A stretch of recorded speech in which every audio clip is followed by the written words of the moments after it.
still fold. So swole that I can't get the shit closed. So I money fold and rubber band wrap. And when it pop. Man, nailed that one. Holy cow, right as we went live, the music hit. Faded it out almost perfectly. Just got a notification that says we are now live on YouTube. Just in case we didn't know. How about that, Rip? There's the 11 o'clock bell time. The whistle, fire alarm. The fire alarm. At least I know we're on time. We are on time. The fire. Well, that's kind of what I was just saying. Is Oh. we nailed the timing It was perfect. perfectly. I don't know if you noticed that or not. First, I thought it was an ambulance coming by, but I guess I said, "How about an ambulance always coming by at 11 o'clock?" Hey, look at this. I just wanted to, Bobby Lopez said this after last week. So we're going to try to get a repeat of this week, Rip. Couldn't listen live, but I caught him now. Rip was extra alert today, they said last week. Get a little extra pep in your step last week. A lot of excitement, a lot of emotion. You still never really looked in the camera, and you kind of ducked away from the thing the whole time. But you had a lot of energy, though, last week. A little pep in your step, they said. Oh, must have given myself a wank or something. Well, that would usually, for me, take it away. Like, yeah, but that makes me want to go to sleep. Well, it depends who I was thinking about. You know. No, I didn't know. It makes me want to crash. Personally. What we got going on today, Rip? What'd you do all week? You have a big week this week? Big Memorial Day weekend? Did you go like boating? Did you go skiing? Out on Geist all day? What'd you do all weekend? I'm not a boating guy, and I'm not a skiing guy. Now, when I come last week... right here we go. When I come here last week, was my ankle all swollen with the big ball on the right of it? I think so, yeah. It was? Okay. Then it busted on its own, so then I had to go to the doctor for that too. How'd that go? What'd they say about it? Oh, basically they give me a new Band-Aid thing or compressed thing on the left, and then they bandaged the one up on the right, so now it's hard for me to limp because I'm equally... I'm teeter-tottering on both of them. They said, "You're just old." I said, "Yeah, I'm just waiting for death, baby." So it's going to make everything better then. Now you're balanced. No, I'm not balanced. Both legs are hurt, yeah, so now you're balanced. Yeah, I guess. I mean, that's what I got out of that story. Yeah, okay. Oh, you're Frank's Pickle Barrel Ass in Green in the chat here today. Hello, Chopper and Ripper. Ghost of MV Hitman. Pickles, how are you doing? Total Pack 10's in the house. Michael Costello, man. Longest living member. Haven't seen him right up there with Opinion Haver. Haven't seen Michael Costello live in here for a while. Welcome. Well, he slid back in there because he knew Medium M5 couldn't make it anymore, but we're thinking about him every week, so he decided to come on back. Welcome back. Look at that. T. Weasel brings home a sectional championship. The best baseball coach on this side of the Mississippi. T. Weasel, sectional champ, is in the house. Huh. Yeah. Should have read all that first. Yeah. Thanks, T. Weasel. Yeah, I didn't know that, man.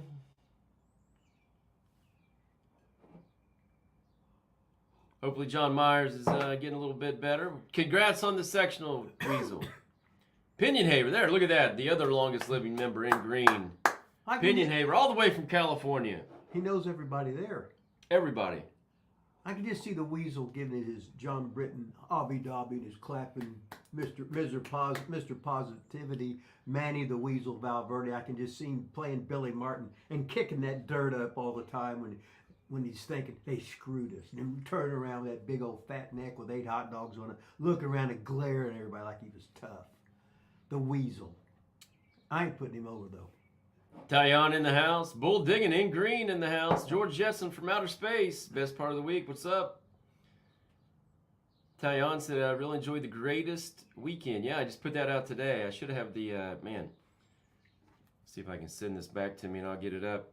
So if you haven't been on YouTube today, I got a video out bright and early this morning. Rip's greatest weekend of wrestling at that time. I know he gets perturbed. At that time, greatest weekend in wrestling. So make sure you go check that out on the channel. God, in today's I'd talk about the weekend with 16 girls, 3 boys, and a dog. Today you're going to? No, I would have, but but since we put the thing, I didn't want to have any controversy or anything. We were just going strictly wrestling. Well, yeah, put the other one out. See if I can pull that up here real quick. So make sure, as soon as we're done live here today, make sure you go to our YouTube channel. As soon as we're done, you're going to like this, you're going to smash it, you're going to comment on it, you're going to do everything else you can possibly do to it. Right here, My Tales, the greatest wrestling weekend, as told by Rip Rogers, on our YouTube channel right now. Go check it out. Who else we got in here today? I feel like we need to get this. I have nothing. Turn the mics on. Are they really not on? They're on. Are they on? You got to be ribbing this. Mine's on. Rips is on. I see the green right there. You got to be on. Testing. 1-3. 1-2. Heavy D, is your mic on? Sounds like you're coming over a laptop mic. Oh, you know what? I bet I've got... Coming over a laptop mic. Hold on. Shit. How about that? Testing now. Testing. Is that better now? Testing. Is that better? Somebody. Hey, now we're back. Dave's channel said, there we go. There's you go. All right. Italian says, there you go. I was doing Bull Diggins says, way better. I was doing some screen recording, so I turned off the studio mics and used the computer mic, and I forgot to switch them back. Man, Pinion Haver, where you at, dude? I guess at 11:01. I guess I'm the one that's late in the chat. It only took him 1 minute to tell me. So we're gonna need a lot of questions today because I've got nothing. I've got nothing prepared. I don't even know if anything happened in wrestling this week. That's what your one girlfriend used to say about you. She said you had nothing. Well, and you was 6'5" and had stuffed pants and shit. She didn't know what she was missing, or maybe she did. I can't remember. I do have this. This is about all I have. Ben Hameen. I don't know if this is a rib like my Hall of Fame, last week's Hall of Fame induction of whatever I was, Indiana. Ben Hameen, Immortal Championship Wrestling, Hall of Famer, and I heard he was a first ballot Hall of Famer too, Rip. Well, he's got 124 wives that voted for him, and they probably all bribed the judges and given him sexual favors to get Ben Hameen over. So that's probably what happened, but I don't want to. I'm not saying, but I'm thinking that's what happened. I saw he was like a Triple Crown champion. I don't know what's true, what's not true, but looks like he's Mr. What was it called? Immortal. Looks like he's Mr. Immortal Championship Wrestling Hall of Famer. All right, congratulations, Ben Hameen. Take over, Rick. Oh, shit. It's your show. Okay. He must have. I don't need you. But okay. Lilas is gonna live. He had a couple young boys in the other room. I don't know what he was doing here. Well, they were graduates of college with you. So what the hell, right? They're young men, young boys. Of course, you're a young man. As my kids are home, I gotta shut the door. Oh, okay. Your language. Give us some questions. We need some questions. I like Rip's caveman gimmick. Roy Baker in the house. Caveman there we go. Gimmick. Oh, I didn't shave. Do you have any stories of No Class Bobby Bass? Somebody else was just talking about him on our YouTube the other day. God, okay. No Class Bobby Bass was my manager 2 summers when I was working for Emile Dupre, which is Rene Dupre's daddy, in the Maritimes. So we made every trip together. He'd have the girls in every town. He had all the marijuana cigarettes that they'd bring him all the time. They'd bring him all the free beer. I told him just bring me the sandwiches or whatever like that, because I wasn't interested in the beer or the marijuana. But No Class Bobby Bass. He was a hell of a character. So he was always there at ringside with me, and the people of the Maritimes have known him for years, as he was a mainstay coming out to the Maritimes for years and years. So Bobby Bass, let's just say he liked to get us in trouble. And I was a straight guy, and Bobby was a complete freako with all the women. Hey, when you're a television star in the Maritimes like Bobby Bass was for years, it's rough. It was hard for him to just wake up and do something because he had women knocking on the door as soon as he woke up. That's not a bad thing. Yeah, I'm figuring out what's so rough about that. Did Rip wrestle Steven Pettipas? How do you say? Pettipaw. Oh yeah, I wrestled big old Stephen Pettipaw. I wrestled him the first year I was there in 1978, and then I was still wrestling the last time I was there in 1997. Oh wow! But yeah, he had the huge nose, the huge hands, the huge feet, which had also meant he had the huge hammer. And so big Stephen Pettipaw. So now I can see why promoter Emile Dupre called him Big Stephen Pettipaw, because I saw him in the shower and I went, ooh. But yeah, he was a good pro. Got to skip right to this and Bull Digging leading off today with our first super chat. Thank you for that. Really appreciate it. Besides Fit and Tony St. Clair, does Rip remember any wrestlers coming from Germany who were good in the ring during the run in '92? Let me see. Well, let's see. Fit and Tony, and then Dave Taylor, Lord Regal. And as a rib, I'll say Chubby Mastino. Come to America? Yeah, he was from America. Oh. Yeah, it was Bruiser Mastino, and we was always ribbing him. He liked to eat, and he was about 5'10", but he needed to be a big monster, so he'd wear the big old gimmick shoes with the inside lifts and outside lifts. So I think the question is he's wanting to know German wrestlers. Any wrestlers coming from Germany? Did you know any German wrestlers? Well, I didn't know any until I got there. Did any of them come here after that? No. It's hard for foreigners to get in America. So were any of them that you thought were good when you were in Germany that you remember, German wrestlers? Well, Franz Schumann, now he was from Austria, which is the country just south of Germany, and he was good.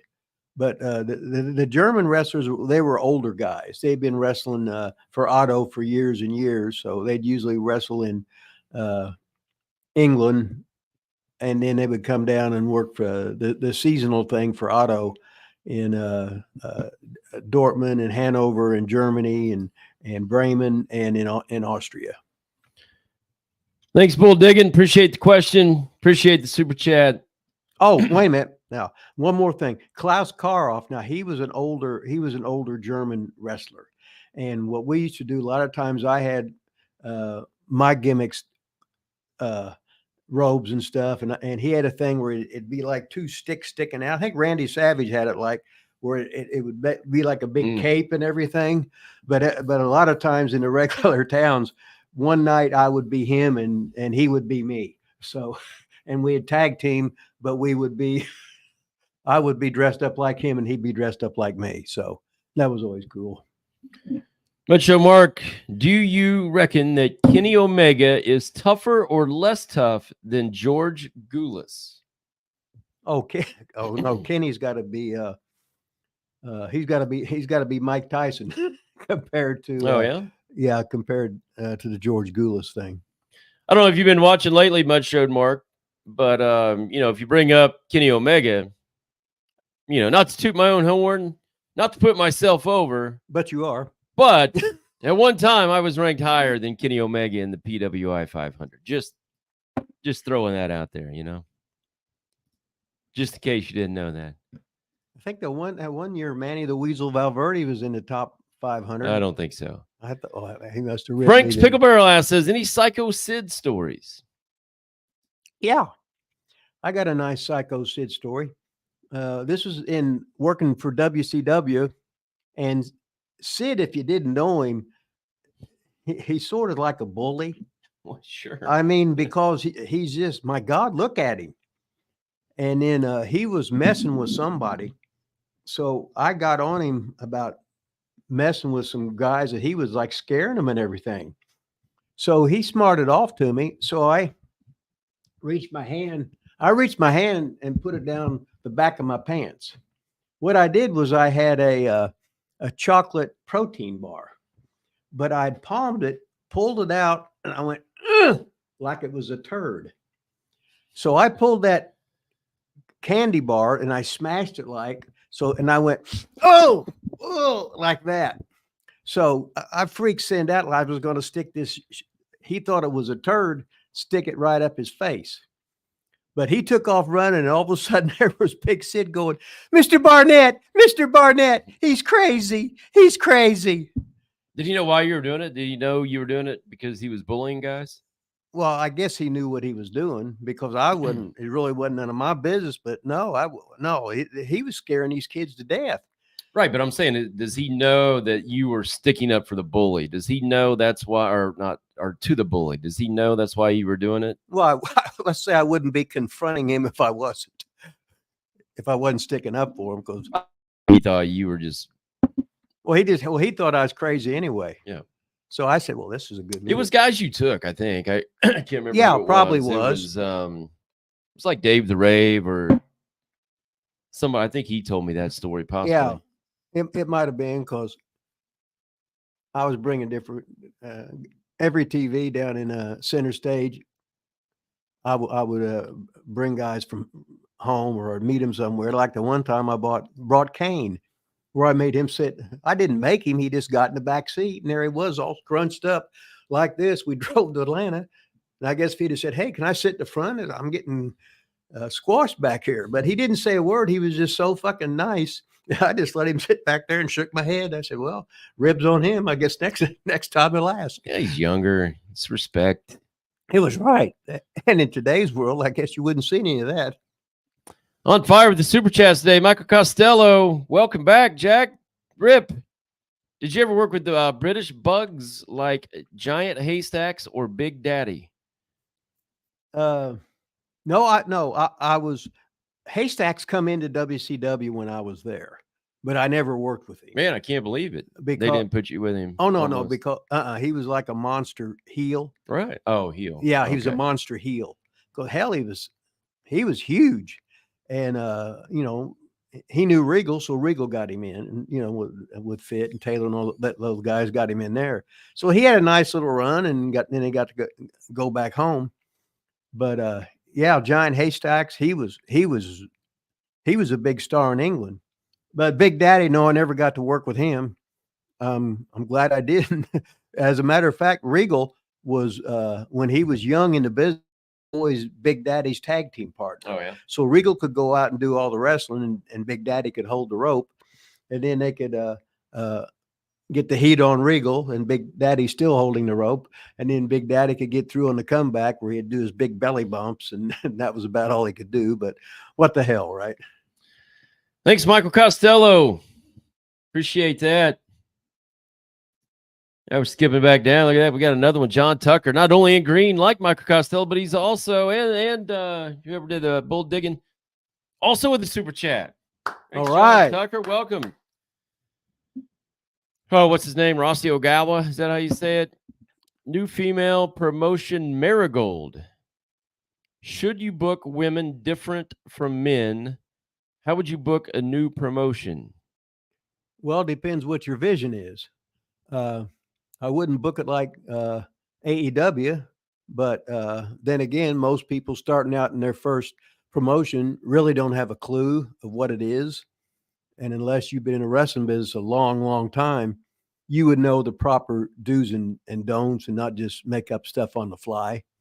But, you might have really a wrestling promotion in today's world.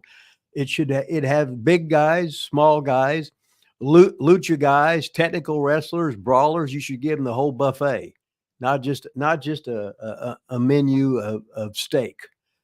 We need chicken, fish, tuna salad, macaroni and cheese, meatballs. you need the whole package, because everybody comes to wrestling to see something that they really like. And if I was a little kid, I'd be screaming until I got to see the lucha match I was waiting on. Ooh. Or I wanted to see the gimmick guy that would eat a raw chicken, not a real one, but something like that, because you need everything. It's like the circus. We need the sword swallower. We need the fat lady. We need the woman with two heads, but one ain't really real. The hermaphrodite, like Pauline LePage was at the. My name is Pauline LePage at the 1972 Jackson County Fair, and she showed us her so-called piss flaps and her penis. But anyway, and the list goes on and on. Should you book women different from men? You can try to book them like men, but the women aren't as good as guys. So it's going to be a trial and error thing. Some girls would be overly qualified to have a job, but most of them, they're not very good. I'm not really into the women blood matches. No, I'm not into that at all. But if you're the boss and that's what you want, there's enough misfits out there that'll do it. Hope that answers your question, John Tucker. Thanks a lot. Really appreciate the super chat question today. All right, let's see. Did Rip ever do any donkey shows while in Mexico? Donkey shows? I don't know what a donkey show is, so I guess not. No, either. The guy was gone from Stardom completely. I don't follow really any Japanese wrestling, so I'm. Well, I don't either, because I used to follow all of Baba's and all of Inoki's when it was New Japan and All Japan. They were like the two legitimate groups with veterans on there. Guys were really trained to wrestle hard, to be rough as fuck, and you had to be in real good shape. Today, it's a little bit different, as like most companies, they're taken over by corporate people that haven't stepped in the middle of a ring in their life, which is sad, but such is life. Pinion Haver said Giant Haystacks was Loch Ness in WCW. Yeah, that's right. I do kind of remember that name. He was a Loch Ness monster, baby. I tell you what, he's a wrestling, what's it called? Savant? Like here, what is that called? He's taken over where he just knows. Yeah, we know when you go from the army of two to becoming the army of one, and he's a Pinion and Haver. I mean, you're over. Oh, it's Haver. Okay. But it's more. It's almost like he studies his shit. I mean, we should know by now. I mean, he's got a YouTube show. Can't ever remember when it is. I believe it's Wednesday mornings at 9:30 Eastern or maybe 11 Eastern. He corrected us last week. Hot Mean Media Group, him and Big Ray, Loser Hernandez of the New York Knicks. Oh, yeah. I'm still thinking about how the Knicks got the shit beat out of them. Oh, yeah. The Pacers dominated. By the Pacers. And then the Pacers got swept. But you know what? They didn't have Halliburton. I'm not going to complain. I'm not going to bitch. I'm not going to moan. Injury's a part of it. He was gone 2 games. You know, the Pacers had a 90% chance of winning 3 of the 4 games in the fourth quarter, according to the ESPN analytics people. One of them was like 98%, one of them was 94%, one of them was 90% in the fourth quarter. Well, now this look at how Denver had lost 3 home games. Yep. The defending champions lost 3 home games. Now the thing with Dallas, when Dallas swept the 2, I never seen so many teams lose home games. Yeah. It's almost like you put a hex on them or something like that, and you're controlling the betting board and what. I noticed you got 3 new cars out there and a diamond ring and But I'll tell you this, Big Ray, you know, once his Knicks went down, then all he wanted to do was talk shit about the Pacers losing to the Celtics. You know, if the Pacers or Celtics go on to lose to Dallas, I'm not going to sit there and rip on them or whatever. Pacers lost. I'm a man. I can admit it. They lost. Boston was a better team. Can blame whatever I want. Not going to do it. I'm just happy they were there and beat the Knicks' ass. And Big Ray, you can just keep on bitching and moaning and complaining to now Boston had nobody. The best record in the whole league, right? I don't know. Couldn't tell you. Anyway, with when you got Boston coming up now and you got Dallas, I like both teams. I got a little sentimental thing with Boston because their group has been together longer, and this is not their first county fair of getting this far along. But I'm secretly cheering for Luca and Kyrie because man, they're throwing, and it's just so funny because Luca just dominates, and then Kyrie don't do nothing. And all of a sudden, about the last quarter, it seems like he gets about 18 points in the last quarter, and they both end up with about 30. But Dallas is a team they're entertaining. They are entertaining as hell. So it sounds like you would be happy for either team. Yes, I would, and it's going to be a series. I'm not pulling because almost every game before in the playoffs, I'm looking. Oh, they're ahead. Denver's ahead, 15 at half, and now all of a sudden in the fourth quarter at home they're losing. Ripper Vaughn, did you hear the comments of Missy Hyatt on dating Jim Ross for 2 years after his wife passed? No, I did not. She said he rocked her world while she wore his cowboy hat. Holy shit. I did not hear that. I saw Missy Hyatt was going to be on Renee's show. Was that did she reveal that on the Renee Dupree show the other night? That would have been pretty cool. I got a lot of clicks out of that. Well, no longer JR was in the hospital for a while. Wow. Good inside info there. Yeah. And JR's double over with me now. No shit. Vaughn, you have some blue crap on your head. Yeah, it's a Cubs hat. I'm not a Cubs fan. I just wear whatever, man. I'm a Reds fan, but Reds hats are too bright. I don't know. I could be behind in this chat. Got so many super chats coming in, I can't keep up. So that's a good thing. If I miss your question, either ask it again or pay for it. That's what I would say. Dave Channel in the house. What's up, man? He gives us good comments on you. Did you ever spend any time at Bill Dundee's strip joint back in the day? I didn't know he had one. I heard about it years ago, but I never went in there. Wow. So it seems like every time I go in a strip club, I always get a new woman of my dreams. So I try to stay out of them. I didn't know he had one. Let's see what else we got here. Von Lilas has been ahead of Kenny Omega for decades. Yes, that's right, man. Did you ever wrestle Sid Vicious, Rip? No, No, I was a heel and he was a heel. Now, sometimes I would work babyface or something. Like when Regal first come over, they needed somebody to work with him. I said, well, I know what he can do. So let me go out there with him. So sometimes I'd work babyface just to get the heel over because they had some new talent come in and I liked the guy. And a lot of guys didn't want to work with, especially when they were English guys and stuff, because their style was so different and everything.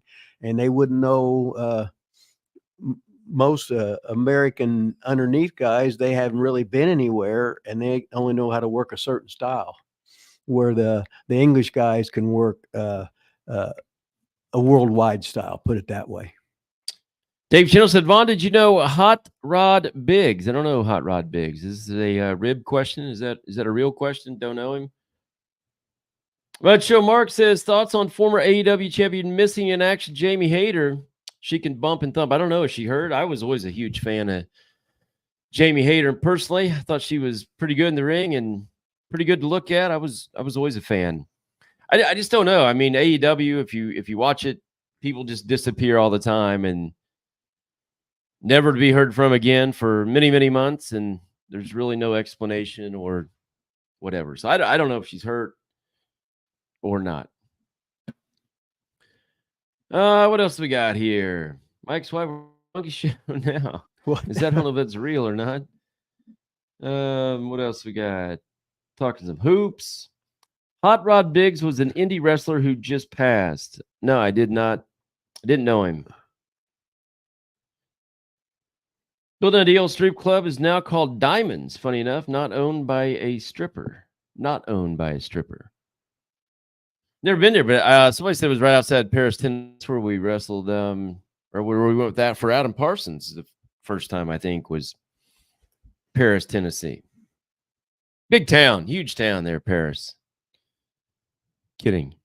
Rip, what do you think of RVD? He's survived the style that he worked very well. It seems like everybody else gets older, but he don't. He can still move, groove, do all the stuff he used to do from how many years ago. He's still been a formidable guy in this business, and he survived quite well. Probably all the pot he smokes. You ought to start smoking pot, Rip. You probably Well, still be wrestling right now. I probably If you were a pot smoker, I would have never put you out of the business. Yeah, if I could have smoked pot, but I couldn't stand to take a puff. You know, it's like a cigarette or a cigar or anything. I remember Randy would give me a here, two of this. You know, I take a puff. I go, oh my God, you're paying money for that to get bad breath and to cough and Now they have gummies though. You can just eat it. You ought to try those. Have you ever tried a pot gummy? No, I haven't had any of those. Oh, you don't even have to smoke it anymore. You just eat it, huh? Yeah. And you get messed up? Oh yeah. Have you taken any? I don't know. My wife might be watching. Oh, I don't know. John Tucker in green. Talk about storytelling versus talent. Is one better? This is a super chat question from John Tucker. Thanks, John Tucker. Storytelling versus talent, is one better?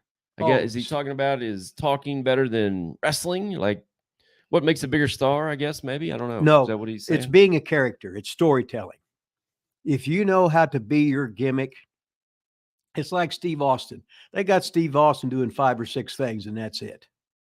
When you can go out there and do nothing, just like Handsome Jimmy in North Carolina for years, he would go out there and do absolutely nothing and be over like a mother. And it's not the wrestling mood. And then we have guys wanting to get all their spots in, all their shit in, and go have to do all their fucking false finishes, and the fucking fans are sitting there like fucking crickets. Learn to get over. Learn to milk everything. Be a character in that ring.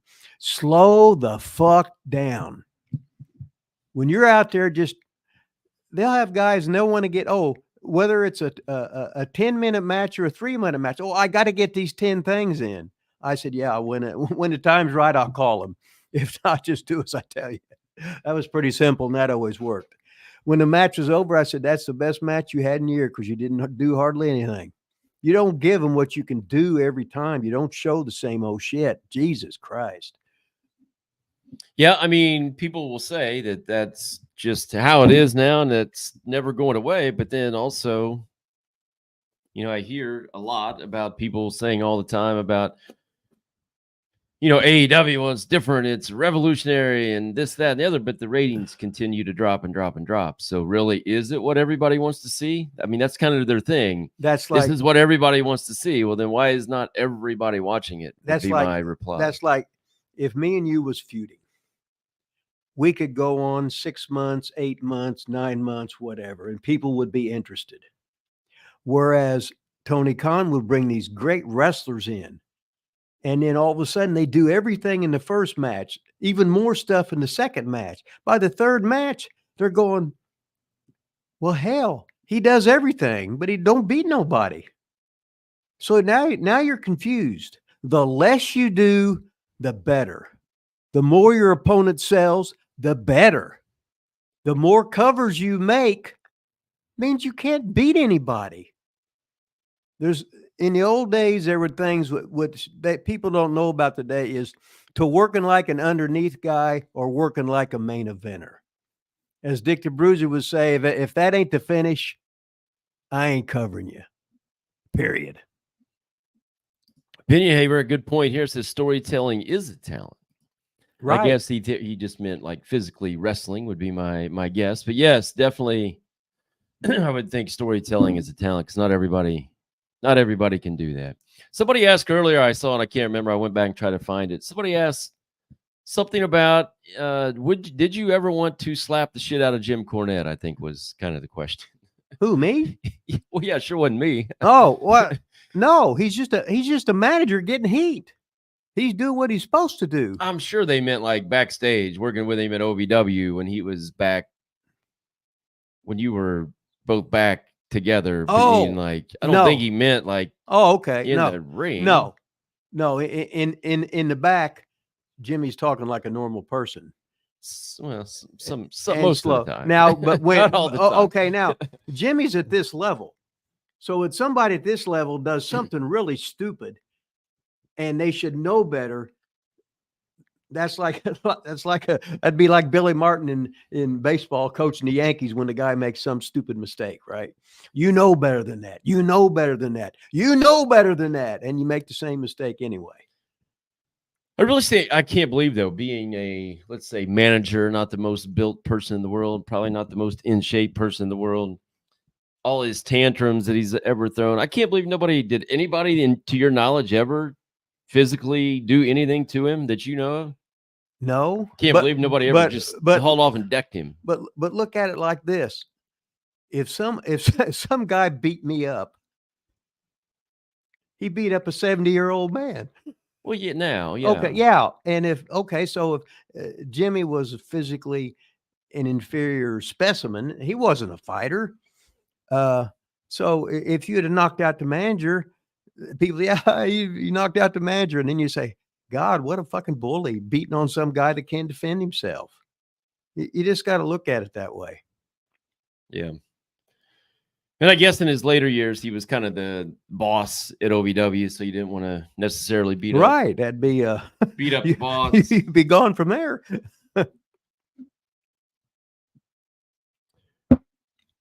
Archie Football, welcome to the show.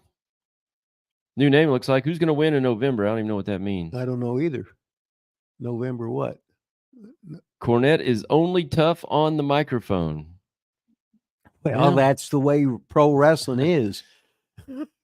Oh, he might shoot you. I don't know if he had a gun or not. Did you ever wrestle King Kong Angelo Mosco? No. Who was that?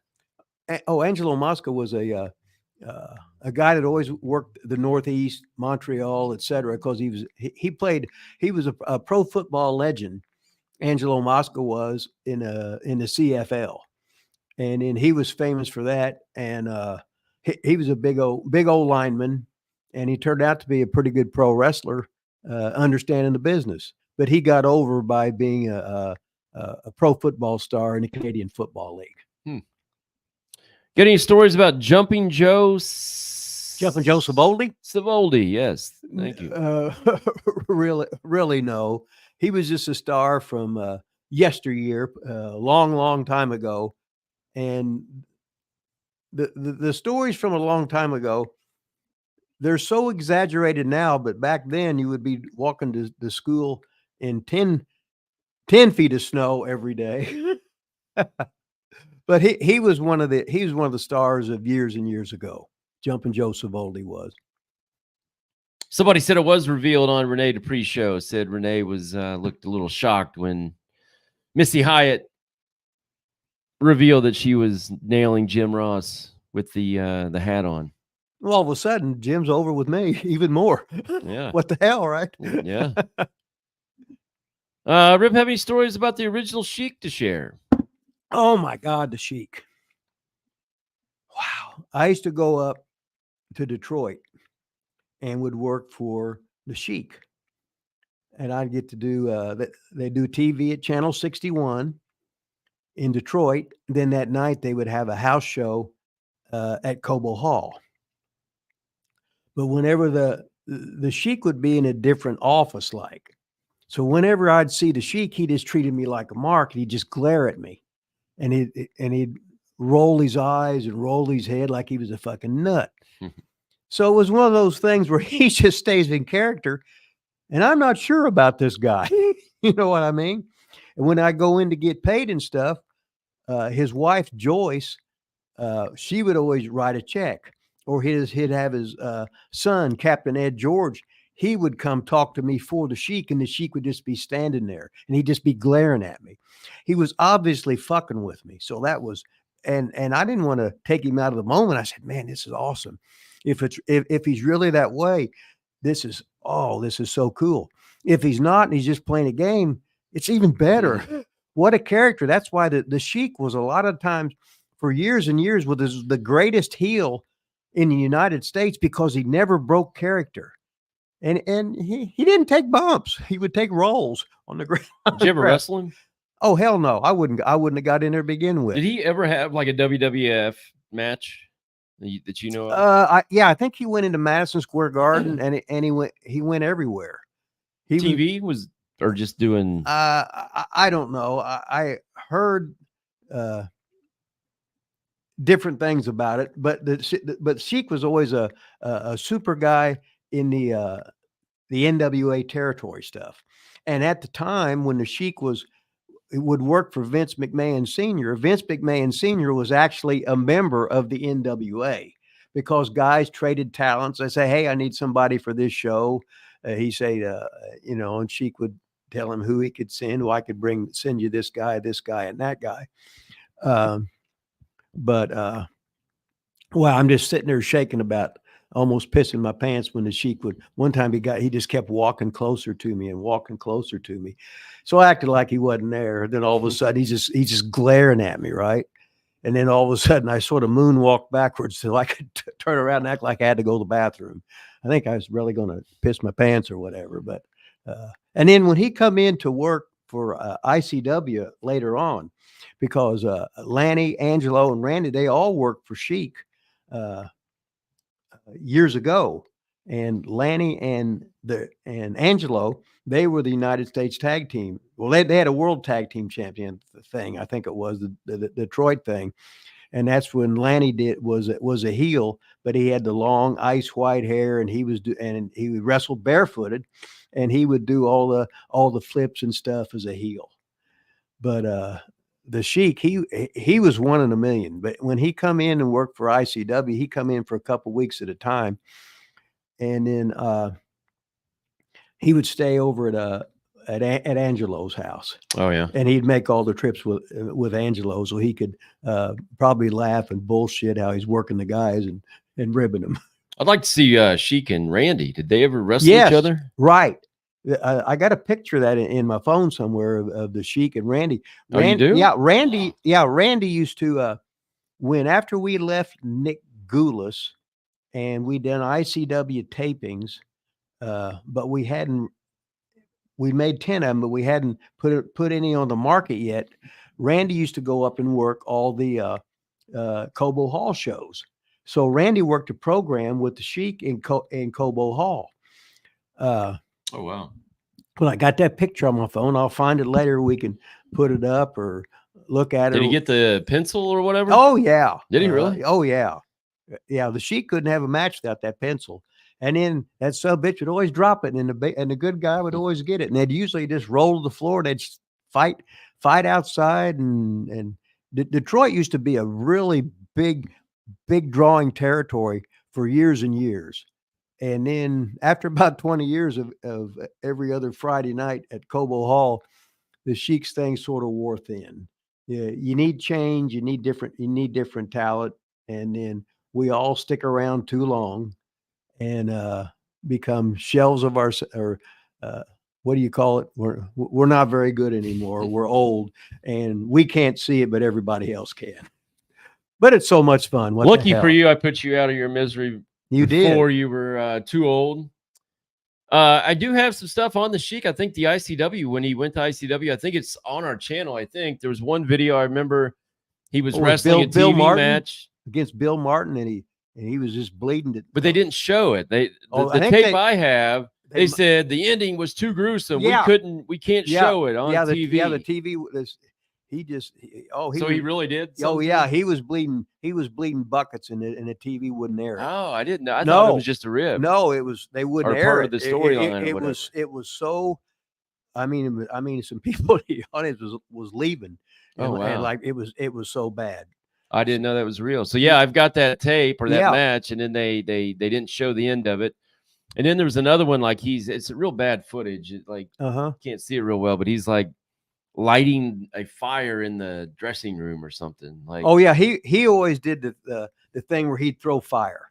Because I remember something on fire. Yeah, like he had the dressing room on fire somehow or something. I can't remember. Okay, but he'd have that flash paper. Right. Yeah. I remember when he wrestled Sailor R. Thomas in Indianapolis, he burned him, hit him with the fire. And then when he tried to do it to Bruiser, it somehow it missed and this and that. And Bruiser returned the favor or whatever. So, but they had the cage match in Market Square Arena, and I was there as a fan, and you couldn't get any more people in the building. That was the first. Sheik and Bruiser? Yes. Oh. That was the first time I've ever seen them announce we have reached our capacity, and that's including standing room only. No more people are allowed in the building. And I'm going, damn. So the Sheik and the Bruiser had the cage match in Market Square Arena, and there wasn't a bump and nobody cared. It was just all character, threatening this and that. The Sheik doing his gimmick, Bruiser doing his gimmick with the torn bicep, the torn tricep, his teeth all out and everything. And it was probably both 55 years old. And, Wow. it didn't matter. Hey, thanks for the Sheik question, young mighty Joe. Does Rip recognize Game? Thoughts on Dalton Castle and his boys? I recognize what? Game. I don't know. I don't know what game. Do you recognize talent? Maybe means I don't know. Like game, like he got game. Wasn't that like a movie or something? Basketball? Oh, I think it was. He got game. But you got game, Rip? No, you're talking over my head. You got game, Rip. I've seen you play. Me and Rip, my sister. Oh, that's right. And Red Almond. We did. We was in that tournament in Geyser Park, right? We went down. No, wasn't Geyser Park. We went to like Crothersville, Medora, where the Red, White, and Blue Festival. Okay, yeah, Crothersville. Right. Okay.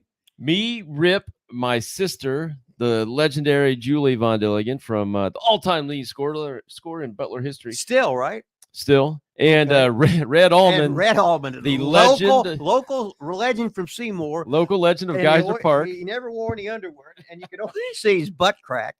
But he got every rebound. You know what the best thing about Red Almond was?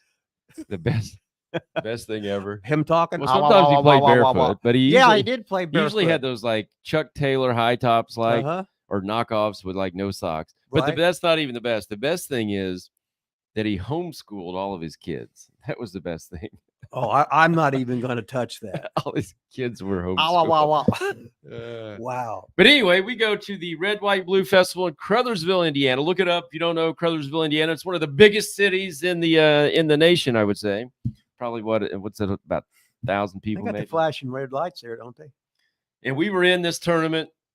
I feel like we lost a game to like a good team, a decent team, and then we came back to the losers bracket, tried to beat them in the end like twice, but just ran out of gas, I think, if I remember. But I think we got second, if I remember correctly.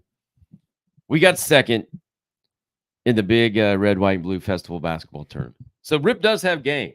I don't know if he recognizes Dalton Castle and the boys' game, but Rip has game, right, Rip? I'll just say, yeah. I think the boys were in OVW. Did you ever have them, those two little guys, the twins? I think you know them. The something twins, I think. They came out in like wings.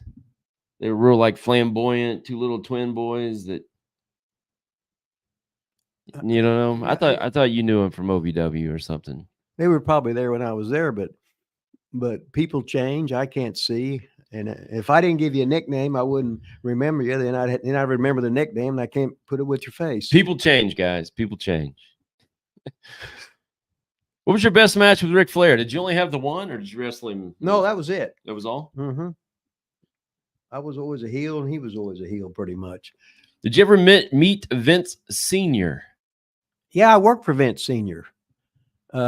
I worked the Allentown TVs, and I worked the old Philadelphia Arena where the picture you got on the board, the picture was superstar Billy Graham with all the autographs up there.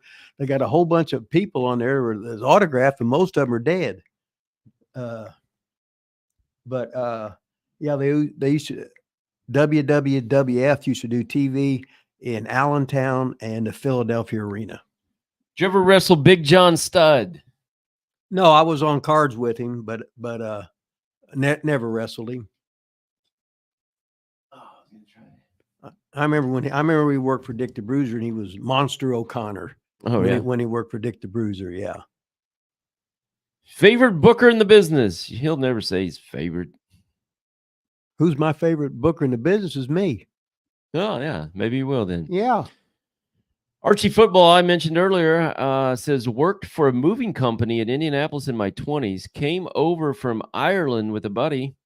He married the boss's daughter just like Triple H. He didn't say just like Triple H. I added that. Had some great times in Broad Ripple in the 90s. Loved the show. Yeah, I was in Broad Ripple in the 90s quite a bit. Rip was a bouncer down there. Yeah, at the Vogue Theater.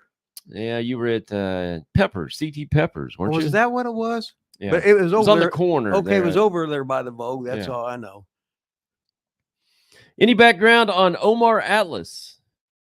He was a smaller guy, and he wrestled years ago. People today, unless you're old, wouldn't know who he was. That's Saw him in Central States for years. Saw him job WWF late in his career. Anybody named Atlas seems like you'd be big to me. But yeah. he was He was muscular. Hey, Rip, ever seen Big Josh do anything deranged? Oh, Big Josh was Matthew H. Bourne, Mm-hmm. Tough Tony Bourne's kid. And I worked with Big Josh for WCW, and we had a hell of a match. And Big Josh was huge. He had big old fat fingers, and he was a shooter amateur wrestler, and he grew up in the wrestling business. So he really had, it's not no respect, but where I was in awe of the wrestlers because I did it was watch them on TV, and all of a sudden here they are. I'm in the dressing room with them, where Matt was in the had been around the business his whole life and went to the shows with his dad, Tough Tony Bourne, who was a legend in the Portland area in the Pacific Northwest. So Matt had no overly respect for different wrestlers. So Matt would fight you for no reason, and he wasn't scared to lose. So Matt was sort of a hothead. He did what he wanted to, but he had a good time. So what the hell? Interesting. He became like Doink the Clown to me. Well, there was 3 Doink Clowns, but yes, well, he got a good run as Doink the Clown. But Matt had no matter how good things were, he would always sort of mess it up. Now, was he a cigarette smoker? Do you know? Oh, I think it was chain smoking all the time. So he was Doink the Clown. When we went to that one Bobby Fulton Fair show, when the sheep herders were there, the bushwhackers, whatever, and Doink the Clown was there. Greg the Hammer Valentine, I think, was there. Ricky Morton, of course, was there. But Doink, who was Matt Bourne, I just remember sat in his car the entire time and smoked with the AC on and the window cracked with full gimmick face paint, whatever on, just smoking one cigarette after the other in there. That sounds right. Never talked to anybody, never got out of the car. Never did anything until it was his time for his match. Well, this was funny that you bring that up because I was talking about whenever I'd see him, he would smile because he would never smile. He was always mad. I said, Matt, what are you mad at today? And then I would go through like 10 things. And then after about 7, he'd crack a smile. He'd start laughing. He says, you always do that shit to me and get me laughing. Frank wants to know, in green, Frank wants to know, did Cornette's mom ever come to the shows? I went to her funeral, but I don't know if she did. You really? Yeah, I can't remember if she came to the shows or not. Surely she did at some point in time, especially when he was younger. But yeah, when he was young, she drove him to all the towns. Yeah, because his mom would usually go and sit with Teeny Jarrett in the box office a lot of times, and she'd help Jerry Jarrett's mother out. Dave wants to know where Randy Savage got the "oh yeah" from. It wasn't from an ICW. That guy went from ICW, right? It was man, I did a video on him. Had the big like afro hair or the big hair. Was he Samoan? Pompero Firpo. Yeah, there you go. It was Pompero Firpo. He did the "oh yeah." That's where Randy got it from. I said, Randy, where'd you get that? He goes, Pompero Firpo always did that. And after Pompero, he retired from the post office. Oh, really? Yeah. After when he got done wrestling, he went to the post office for 20 years, and then he just died. I don't know how many years. He was old, but Pompero Firpo. When I was school teaching and as a football coach in Union City, Indiana, I got the Sheik's tape out of Dayton. and they would be wrestling in Dayton, Ohio every Tuesday night. So he used the claw, and it was called El Garfio or something like that. But that was Pompero Firpo. There you go. Dave Channel apparently Googled Crothersville, 1,591 total population. Home of Rod Steele and Lucky Sandlin. Yeah. How about that? All the top stars. It's pretty crazy. Manny said, Red Almond, how are you going to make that shot? Oh, fucking Red Almond.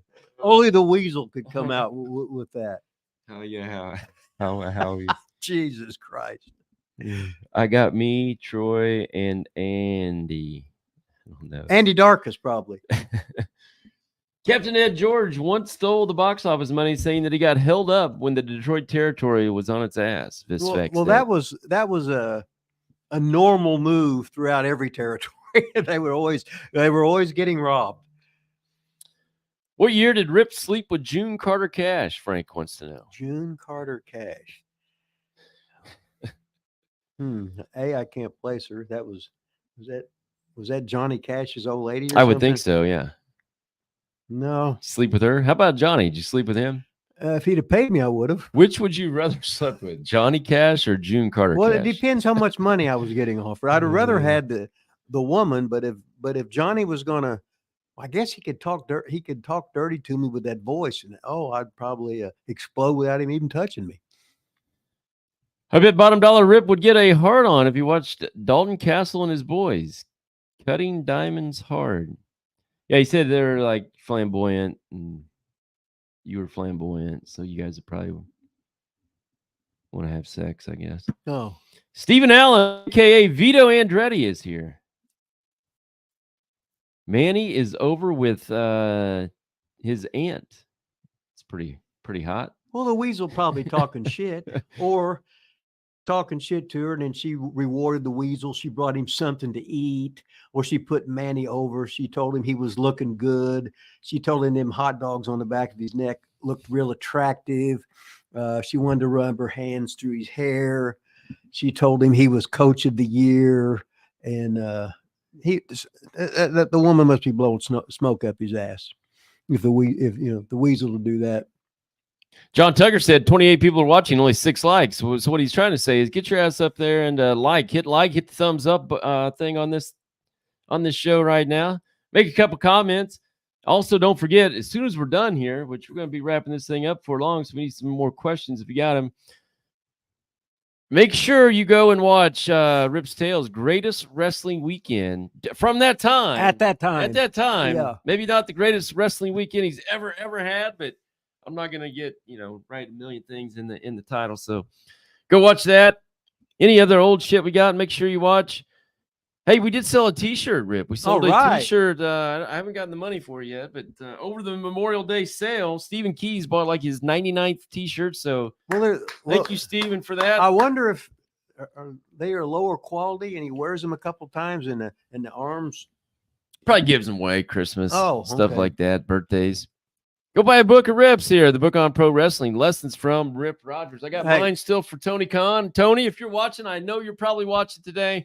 If you're watching, just go ahead and shoot me an email at thelilastudios@gmail.com, and I'll ship you out this book for half price, Tony. Half price to Tony Khan today only. And we're not going to mention the Weasel on here ever again. Oh, I am. No, you can't do that. No, we got to stand united like this, unless I noticed his neck was really big, and he hasn't been doing neck bridges or doing a lot of neck exercises. So it'd just be one of those hot dogs that's come down and exploded and got too big. Look at that. Steven's right. He's in here, right on cue. Looks like he's sleeping in his lazy boy in the picture there or something. I need one for every occasion. He buys a different shirt for every occasion. Well, we really appreciate the support here. We need a lot of occasions then, don't we? That's right. At Rip Rogers Live, we really appreciate that. Hey, and he just like the show. Hey, Doug Tate in the house. Seymour guy. Look at that. Great show, gents. Thanks for watching Doug Tate. Partied with him a couple times here and there, Rip. I'm trying to think if Steve Allen is Vito. hmm Is- Bill Allen must be Guido.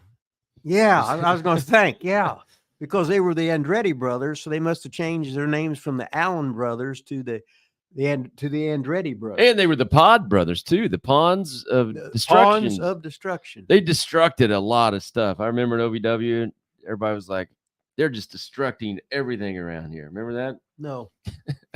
Who said that? The Pawns did. No, they said that? Oh, okay. Everybody said it. They were the Pawns of Destruction, man. Oh. I remember one time Vito came in because I was not wrestling at the time. I'd never trained or anything, but I was just a Seymour Punk at the time. Yeah, you had to pay your dues as a Seymour Punk. That's right, I did. And I remember he came back to the back, and I think he was a Pawn. He ripped that mask off and just laid down in that little locker room floor, belly up, just breathing so hard, just so blown up. I was like, God, that must be really tough to do. And then I remember my first match against Nick, or I was the same way. I was just hyperventilating before the damn thing almost even started. I was so blown up, I couldn't believe it. Guido just went to must be prison. Guido just went to prison for stealing copper. Wow. Guido Allen just went to prison for stealing copper. Yeah. Breaking news right here on Ask Rip Rogers Live. Now to Vito Andretti or Stephen Allen, you are allowed to proofread what you put up there. Man, well, they always were the mechanic guys, you know. He must have went Yeah. back to his Andretti days as the mechanic and needed some copper for the shop or something, you know. Vaughn, any camera jobs for WWE lately? No, I'm out of the loop with WWE. I don't have any contacts there anymore. I'm old and gray, 50. I don't think they're looking for me to do anything for them anymore. So no, I don't.